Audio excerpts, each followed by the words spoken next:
Hi there. Welcome to my views and news. Can you hear me, viewers?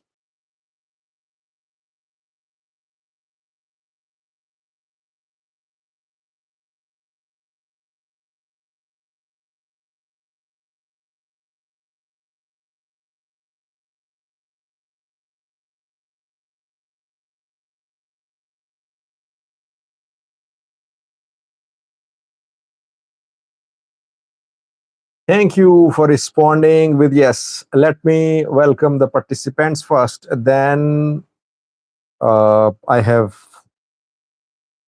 new stories for you from Tigray. Three pieces of information for you.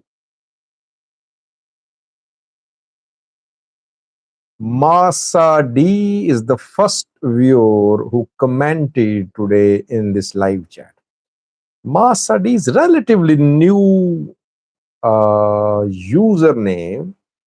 Maybe he's been watching for some time, but he's changed his username. How long have you been watching me, Masa D? Brian Ibsa here. Welcome, Brian. Brian is a member too. Special welcome to you, Brian. Members have special badges, so I can recognize them. You can be a member by clicking the link given on the page of the channel. Dane Ekube here. Dane has also been active participant in live chats, though I think he started watching me, or he started being active in comment section and live chat a few months ago. Am I right, Dane? Corium here to regular viewer. How are you, Corium? Kabir Abdi Ahmed joined. To Shafo joined. Shafo is a member. Special welcome, Shafo. Hope you're doing fine. Zoot Youth is the name of a viewer. What does it mean, Zoot Youth? Did you just pick it for no reason? Or is it a word of a language, Zoot Youth? We have a slang word in Urdu language very similar to it. Simon Tisfai here. Welcome, Simon. Masa has been watching me for over 2 years. Thank you, Masa. Saliman Kidano here. Welcome, Saliman. Baby Saja joined. Baby Saja.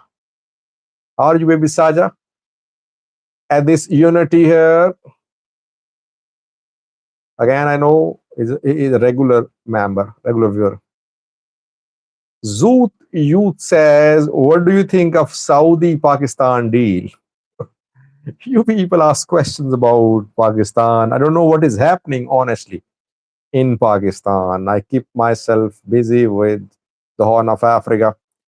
But briefly, I can tell you that these Arab leaders, they could not build militaries. They rely on formality support to survive. That is why they're blackmailed by the US, by Israel. And Saudis fear now that Israel could carry out similar strikes on Saudi Arabia like it did on Qatar. Saudis are scared. They want Pakistani military support. Simple as that. Lilo joined. Welcome, Lilo. Sorry, Ziggy here. Pipe Lali joined. Welcome, Pipe Lali. Thank you, Pipe Lali, for appreciating my work. Interesting join too. Dane has been watching me since war. Solomon Tikka joined. Solomon is a member, but I think I'm seeing Solomon in live chat after a long time. Are you Solomon? Zoot youth is a slang in Tigranian, Masa is saying. Samson Gabriel says, I'm truly thankful for everything you do. Thank you, Samson. I am obliged that you're appreciating me. Addis Unity says, I heard in Pakistan it's a law for a man to have two wives now. Is that true? No, it's not true. It's not true. There is no such law. In fact, in Pakistan, you need to have permission from second wife, from first wife, if you want to marry the second time. And generally, Pakistani Muslims practice monogamy. They have one wife mostly. A very small fraction of population has more than one wives. Dane says, with good politics, do you think Egypt will sell drones to TDF if asked? Why not? Egypt will more than happy to do that. Lilo here. How do you see the new relationship between Abi and Gitacho? Well, Gitacho is not impressive. What he's saying might be impressive for some people, but I think he is just losing popularity.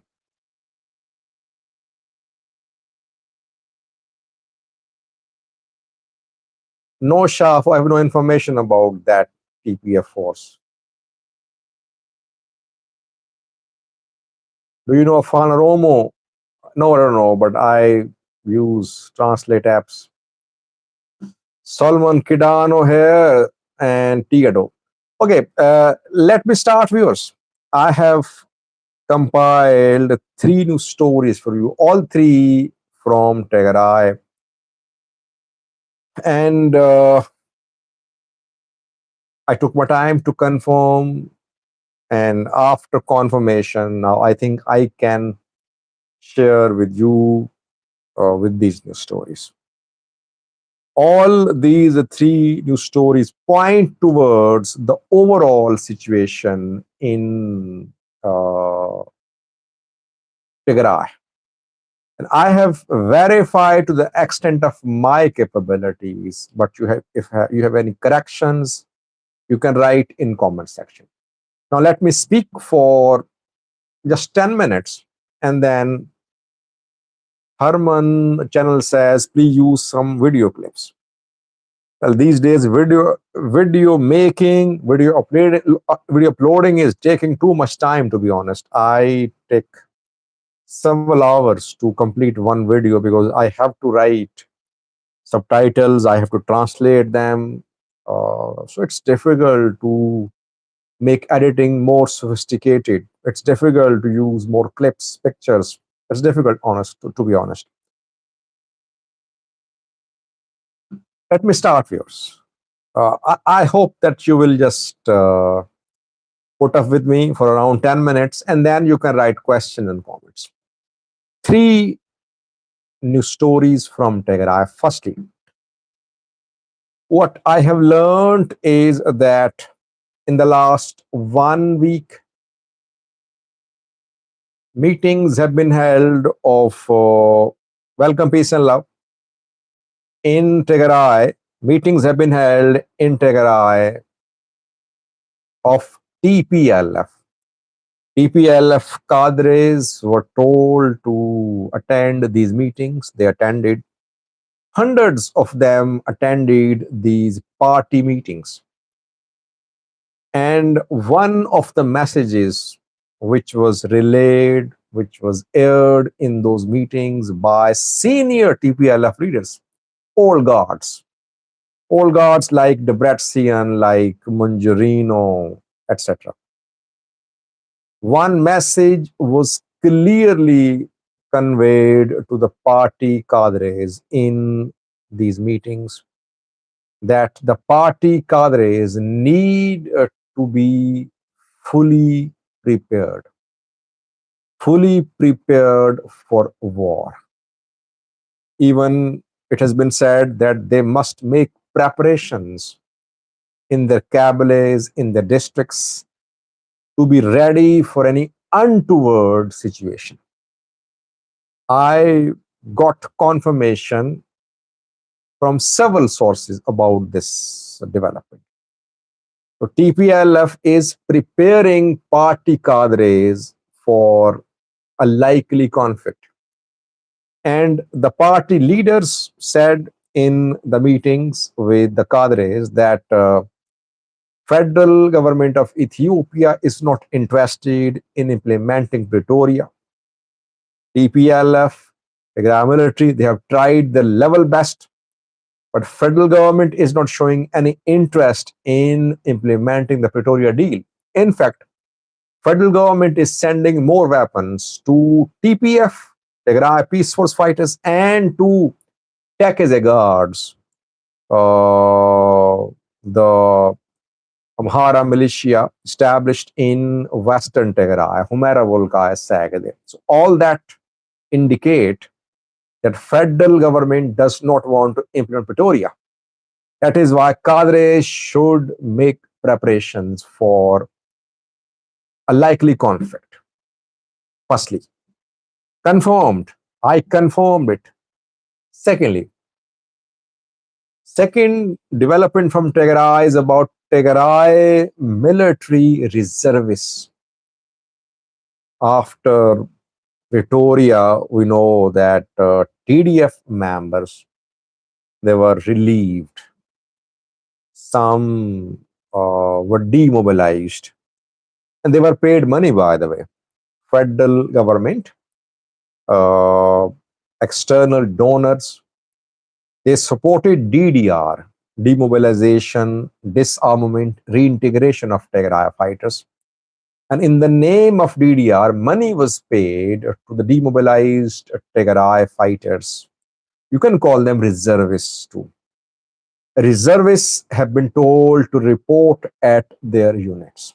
Again, I confirmed through more than one sources that reservists were given messages, and reservists are reporting at their units, just like it happens during wars, before wars, that reservists are called and they report at the units. They are retrained sometimes, they undergo refresher training course, etc. Second development. Thirdly, Janel Dinkel, Abraha Tisfai, is a general of the Tigray military. And if you remember, he's the one who led TDF's offensive on southern Tigray.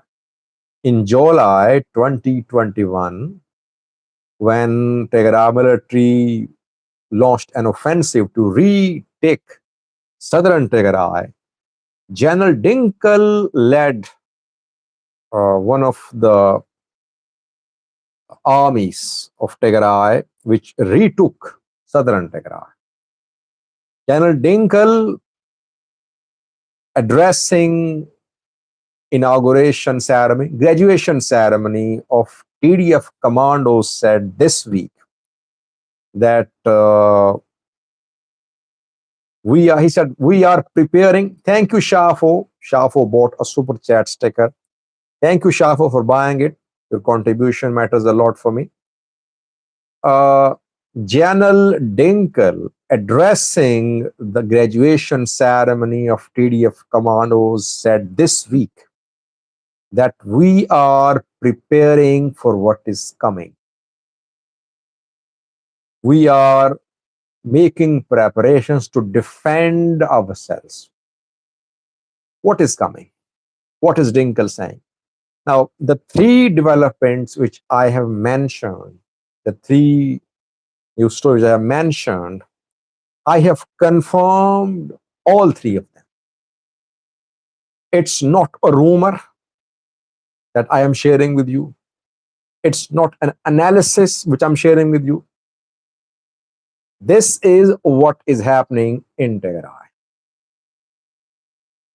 Does it mean that TPLF, Tigray military, are gearing up and they know that war is coming in coming weeks or months and they are making preparations? We don't know. But a controlled escalation is definitely happening. By the way, Abiy, I mentioned a term, brinkmanship, in a video this week. I used this term in several videos in the past too. I said Abiy's government is practicing brinkmanship. It is taking tensions against Eritrea to a very high level to pressurize Eritrea so that Eritrea gives in and it agrees to talk to Ethiopia about sea access. This is what one set of experts believe. They say Abiy won't wage war, but he is going to break Isaias psychologically. Isaias will have to talk to Abiy. I don't agree, by the way. I don't agree with these experts. I don't think Abiy can break Isaias psychologically by taking tensions to a higher, even the highest level. Some experts say the same about Tigray. They say TPLF is not interested in waging a new war.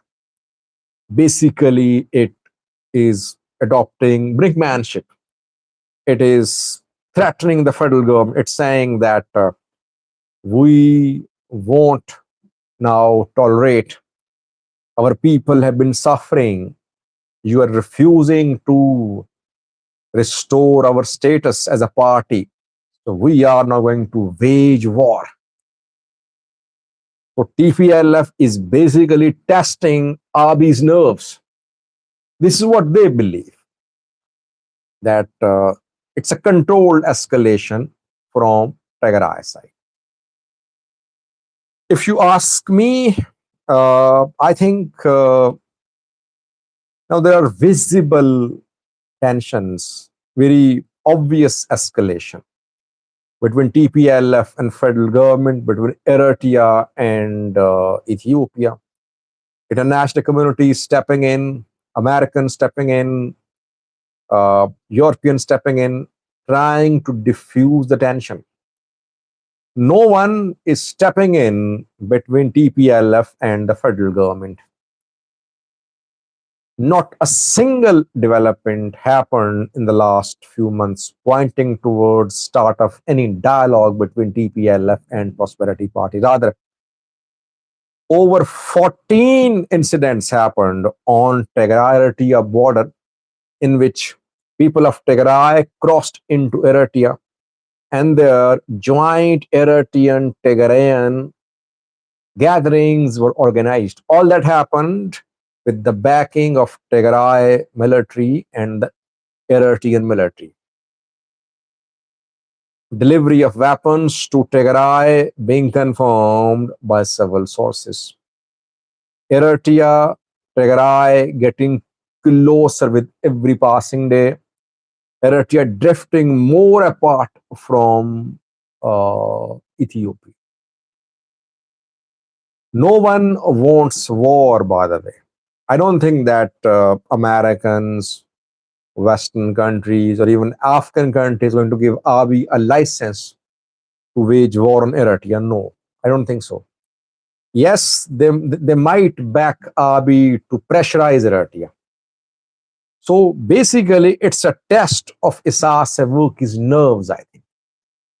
If Isaias Afwerki manages to keep himself calm, manages to operate the way he's been operating by breaking Eritrea from within, Abiy will be left with just two options. Either he'll have to implement the threat, he'll have to invade Eritrea, or he'll have to back off. He'll have to back off like he backed off from the MOU with Somaliland. Like he backed off from Somalia. He was pressurizing Somalia. So Abiy is testing Issais's nerves. What will Isais do? Will he be able to keep his calm? What about his ally TPLF? Will it be able to keep its calm, or will they make a blunder? All that remains to be seen. I shared with you what is happening in Tigray. Three developments, all three confirmed. Now, your questions, comments, because I spoke for around 12 minutes.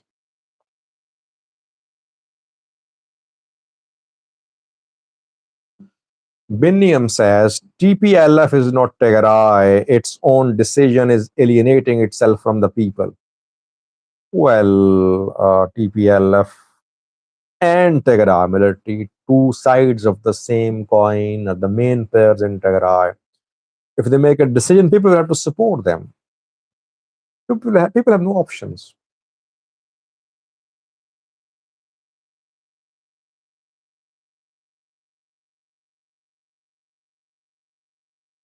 Simon says, Sajid, you said Isaias will never be broken, and we are hypothesizing on an expansionist war. Well, on this issue of sea access, Isaias won't be broken. Why? Because he knows that every Eritrean is going to support him on this issue. And he knows that if today Ethiopia gains access to Assab, tomorrow it might demand access to Asmara. And he knows that even Eritrean opposition groups will support him if war is waged on Eritrea by Ethiopia. And he knows it that Abiy is threatening, but it's difficult for Abiy to get international support for war on Eritrea. And he has backing of players like Egypt, openly backing Eritrea. He could get support from some Middle Eastern countries too. He's not alone.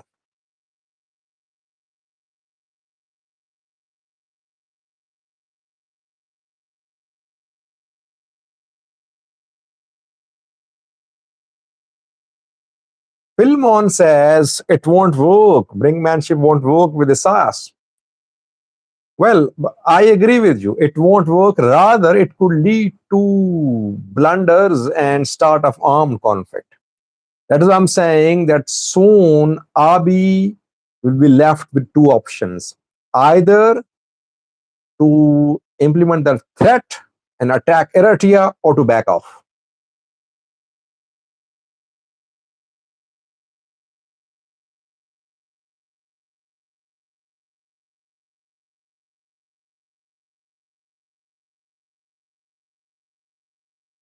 Shafo says, even if Abiy backs off, it's still a threat to Eritrea, as he has clearly said, if this generation won't realize access to the sea, next will do. Yeah, you're right. But Abiy believes Isaias is a threat to his government too. Both have the same type of insecurity.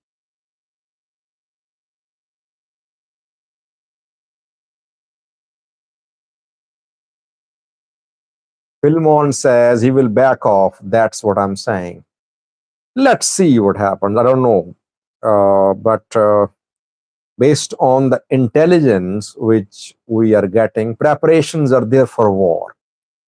Though no decision has been made about when it will be launched, but preparations are there.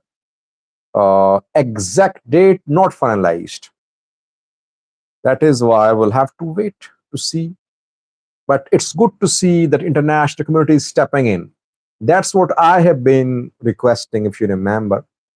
In videos in the last 1 month, I have been saying this is the time to intervene. And gradually, I think the world is realizing that they need to step in.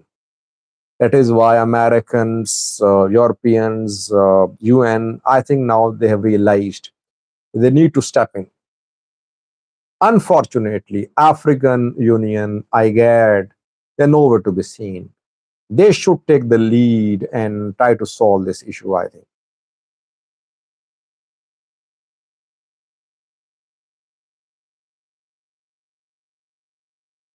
Does Eritrea have fighter jets, Sajid? Yes, they do have jets, I think, but not as many and as modern as Ethiopia has.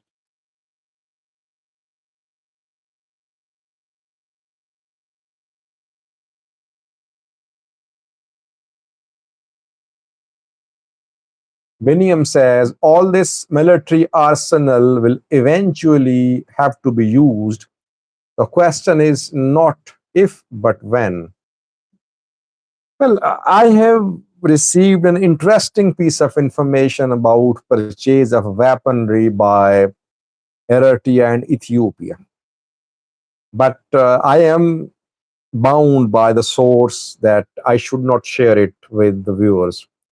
And we're discussing about it. If I get the permission, then I'll do a video on that. And I always take my sources into confidence. I never disclose information which they want to keep off the record. I disagreed with them with the strategy which they shared with me. Uh, and I then contacted them saying that I want to do a video on that, but only if you're comfortable with it. So if the sources are comfortable, then I'll do a video on that. Sometimes lives of the sources are at stake. We should not endanger anyone's life. Lives of their family members could be in danger. They provide information, they take risks. That is why we should never let them down. We should get their assurance first. And once they clear, then I think we should share the information with the people.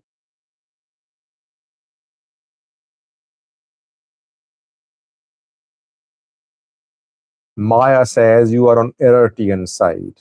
I am on no one's side, Maya. Kirobil joined to welcome Kirobil.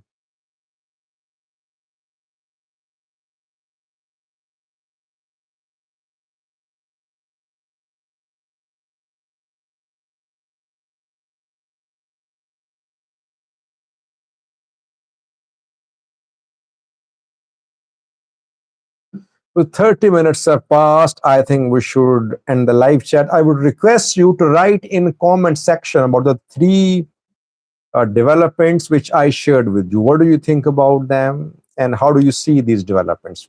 Thank you for tolerating me for 30 minutes. Hopefully, I'll be back tomorrow with this week's scheduled live chat. Uh, but I would again say that if in your capacity you can do anything to say no to war, do say it. Do tell the people in power through the sources you have, through the medium you have, that war is not acceptable. Whatever the issues are should be solved by politicians. If they cannot solve, they should resign, they should leave. New leaders should be given a chance. This is what people should tell their leaders in Eritrea, in Ethiopia, in Tigray. Thanks for watching. See you tomorrow, hopefully. Till then, bye bye.